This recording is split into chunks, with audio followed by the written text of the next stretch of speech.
What is up, guys? Geeks of the West here. How are you all doing? So, this has been a pretty crazy political year for all of us. With Donald Trump, Hillary Clinton, Bernie Sanders refusing to retire his campaign, despite the fact that he's most likely not going to be the Democratic nominee. Hillary Clinton is the presumptive Democratic nominee, and every day that Bernie Sanders um, kept campaigning, it cost the taxpayers $35,000 as far as Secret Service goes, security. So yeah, and he was still accepting donations, even though he wasn't gonna win, and he knows that he wasn't gonna win. He's just a stubborn bastard. Anyway, that's not what I'm here to talk about. So I want to talk about why gamers should love capitalism. and Alright, listen, I know capitalism is now a dirty word. It's almost like socialism back in the 70s or the 60s. Capitalism is now a dirty word for some reason among millennials, among a lot of leftists. As right wingers, no, there's still somewhat for a semi-free market. Same with libertarians. They are full on free market. Some of them are anarchists, others are minarchists. I guess you could label them as right wingers, although, yeah, whatever. That's not the point of this article or the point of this video. I think gamers should support capitalism. They should love capitalism. Here's the reason why. Because when you have pure capitalism, the government isn't telling the game manufacturers, they're not telling Activision and then its subsidiaries like Infinity Ward, Sledgehammer Games, Treyarch. They're not telling EA Games. They're not telling any of their manufacturers, and even THQ back in the day. Okay, they're Capcom. The list doesn't end there. Insomniac.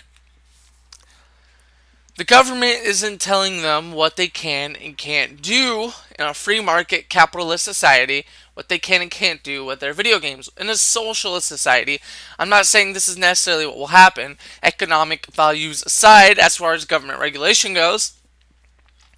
Gamers aren't being told what to do by their government. Other countries are, because you see a lot of games, even something as light as Call of Duty, being banned in certain countries with standards and limits so strict that even just the faint blood splatter causes the game to get banned. And that is absolutely ridiculous.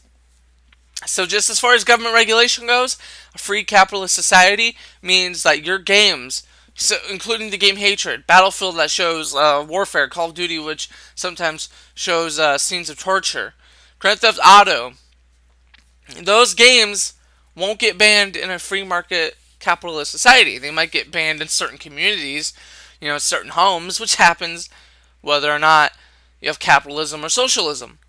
And not to mention, free market capitalism allows competition. It allows businesses to compete with each other to get your dollar. For some reason, this whole for-profit thing is such a dirty word. No, I mean, for-profit isn't a dirty word. You open up a business for profit. You go to work, you get a job, you fill out an application because you want to make some profit. I know a lot of people don't just want to make enough money just to pay your electricity, water, and whatever it is, and food. You want to have a little surplus so you can have some fun, buy an extra meal or, a luxury food item or a video game or a new article of clothing, or you want to go see a movie or you want to go out to dinner. Just anything like that. You want to buy a new book, you want to buy a new decoration.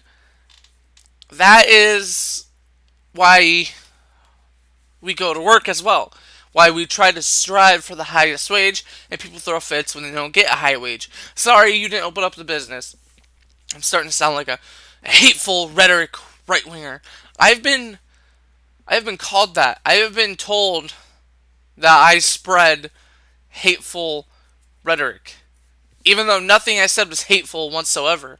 I may have criticized people who, don't want to work hard for their stuff. They want to take fruits to other people's labor. That's fine.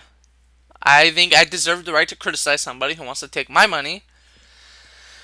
Alright, I'm going off topic a little bit. So, capitalism allows, for example, it allows EA games to compete with Activision. One of the greatest examples in video game history, Battlefield and Call of Duty. They compete with each other. They're for the most part, each Battlefield game is exactly the same as the other one. The Call of Duty game is exactly the same as the other Call of Duty game. I get that. It's pretty much a fact. Alright, well, I mean, it's an opinion. I can't say it's a fact. But a lot of, the gameplay is always going to stay the same. There's no doubt about that. But yeah, they compete with each other because they want to get your money. Because listen, a lot of people, a lot of people live on a budget and they can't just fork up $60 to buy a game every year. So they say, all right. So here's my option. Battlefield 5 is coming out, in the future, and a new Call of Duty game is coming out. Okay, well, last year I guess I was more into Battlefield because I don't really like the super jump on Call of Duty, the boost jump, and it's just, I don't know, Call of Duty seems too generic for me. Battlefield, whole map perspective. Let's watch the trailer. Click watch trailer. Oh, Battlefield looks pretty cool. There's a lot of stuff that's gonna happen. Lots of explosions, big maps. It's exactly. Oh, let's look at the Call of Duty trailer. Oh, they're glorifying a small map multiplayer. Oh, space battles. Wow, that's cool. You know what I mean? I was kind of a smartass with a condescending attitude. I apologize for that. But because the companies are able to compete for your dollar, if they do terrible, then people aren't going to buy their games, and then the company goes out of business or they lose sales. And companies don't like losing sales, so they're going to go out and they're going to say, oh shit, oh fuck, we aren't making money like we're supposed to make. We're not getting near the amount of money that we thought we were going to make. We need to do something about this. We need to fix this problem. We need to figure out a way to make a profit again so I can pay my bills and pay my employees. Otherwise, they're all going to leave and I'm going to have a smaller crew. Or I have to fire people. I'm going to have a smaller crew, which means lower quality games for the most part. That's why capitalism is great. In socialist societies, you can't get fired. You have 4-day work weekends. You're forced 4-day work weekends. When people are forced to do things, society goes down and takes a plummet. And not to mention, every president that has ever lowered taxes has shown, or every sort of administration, whether it be Congress who controls the budget or the elected monarch, the president of the United States, when they lower taxes, almost instantly, whether or not you're a Democrat or a Republican or a Libertarian, or a third-party member, an independent, you can't deny facts. When the president lowers taxes, sorry, I brushed my mic. When the president lowers taxes, the economy surges. The market does better. Because higher taxes, aka socialism, is harmful for the economy. You can't just, raise taxes and start paying for shit. You have to let people spend their own money because they know where to spend it, and individual groups outside of government statistically do better than government societies.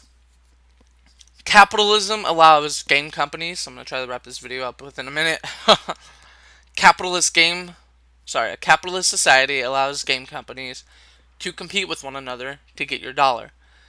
They allow companies to compete with marketing. And in a free market society, there's no limit to what game you're allowed to buy, so as long as it doesn't hurt somebody else physically. So Call of Duty and Battlefield aren't going to get banned for blood splat. For, those Resident Evil fans of you out there, it's not going to get banned for the amount of gore that it has. Does that make sense? I hope it does. Capitalism is better for gaming. Always will be. Capitalism is just better in general. For some reason, it has this dirty stigma to it because media likes to lie to you. Countries with no minimum wage, lower taxes, do less government regulation, do better than countries with high taxes, with high government regulation, and with minimum wage, statistically and on average and consistently. All right, this is Geeks of the West signing out. Have a good one.